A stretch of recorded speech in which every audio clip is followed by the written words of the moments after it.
Saint Elizabeth of Portugal, Spain மன்னர் மூன்றாம் பீட்டருடைய மகள். புனித எலிசபெத் ஹங்கேரியுடைய பேத்தி. சின்ன வயசுலயே ஜெபம் மற்றும் தவ வாழ்க்கையில சிறந்து விளங்கியிருக்காங்க. 12வது வயசுல போர்ச்சுகல் மன்னர் டென்னிஸ திருமணம் செஞ்சிருக்காங்க.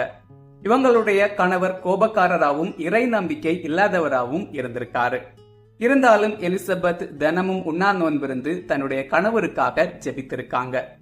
இவங்களுக்கு கான்ஸ்டன்ஸ்ங்கிற மகளும் அல்போன்சோங்கிற மகனும் பிறந்திருக்காரு. ஒரு நாள் பசியோடு இருந்த ஏழை மக்களுக்கு உணவளிக்க எலிசபெத் ரொட்டிகளை தயார் செஞ்சு கூடையில எடுத்துட்டு போயிருக்காங்க. இதை பார்த்த கணவர் கோபத்தோடு கூடையில் என்ன இருக்கு அப்படின்னு கூடைய திறந்து பார்த்திருக்காரு. அதிசயமா அந்த ரொட்டிகள் எல்லாம் அழகிய ரோஜா மலர்களா மாறி இருக்கு.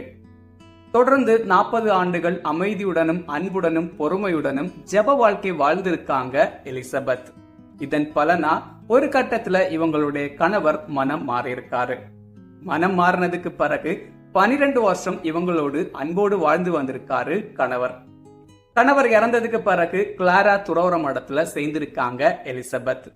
ஆதரவற்றவர்கள், நோயாளிகள், ஏழை மக்களுக்காக சேவைகள் செஞ்சு தன்னுடைய வாழ்க்கையை முழுவதும் அந்த மக்களுக்காக அர்ப்பணித்து வாழ்ந்திருக்காங்க எலிசபெத்.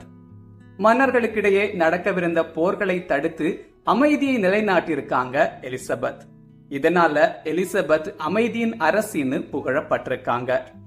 இறுதியா 1625ல எலிசபெத் இறந்து போயிருக்காங்க. July 4th, Saint Elizabeth of Portugal feast day.